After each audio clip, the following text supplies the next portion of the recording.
Well, good evening once again. Day 1455 of the Trump administration, 7 days until the inauguration of Joe Biden as our 46th president. It's now been exactly 1 week since insurrectionists, American citizens, looted and desecrated our Capitol. This dark day in modern American history now takes its place among all the other dark days we have witnessed over these past 4 years. This president will now leave office having lost the House, Senate, and White House, having lost re-election, having lost the popular vote twice. As of today, and as children will be taught in schools for the rest of our days, Donald John Trump of Queens, New York, now becomes the first president in American history to be impeached twice. The man who warned us we would get tired of winning has now lost everything.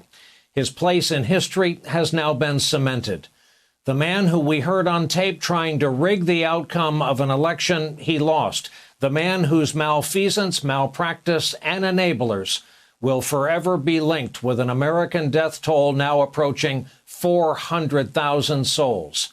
Trump will now be tried as an ex-president, a real gut check of the gutless, the ultimate test of the Republicans who sold out their names and offices to become the party of Donald Trump.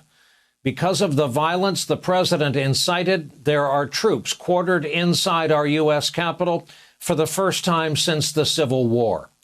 That's how real the threat is from weaponized components of the millions of Americans who have been lied to for years by a man now a week away from leaving office at long last. Here now, a reminder of what Trump supporters heard just 1 week ago today.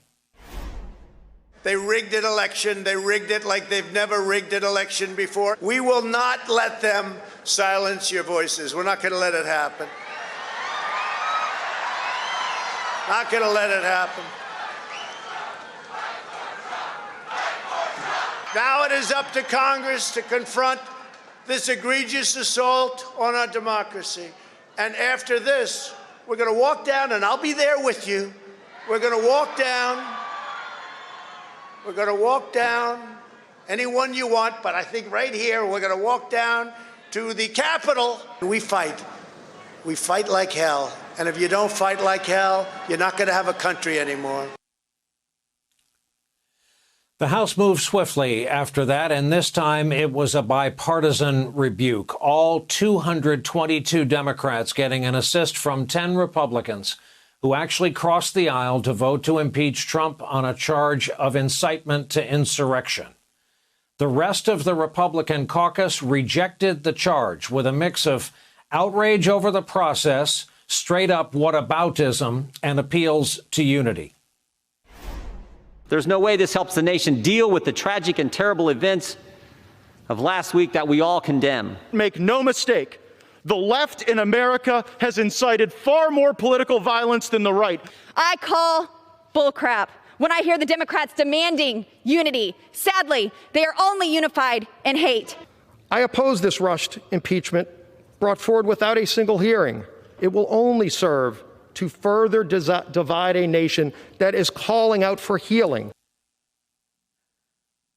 Then there was this from their Republican leader, the man Trump has been known to refer to as My Kevin, who had done his best to amplify the president's false claims of a stolen election. Some say the riots were caused by Antifa. There is absolutely no evidence of that. The president bears responsibility for Wednesday's attack on Congress by mob rioters. And House Democrats then drove home Trump's role on that day a week ago as they made the case for his second impeachment. He must go. He is a clear and present danger to the nation that we all love. Defend this Constitution from all enemies, foreign and domestic, including Donald J. Trump. Root out white supremacy, starting with impeaching the white supremacist in chief. Vote for this, for America, for our Constitution, for democracy, for history.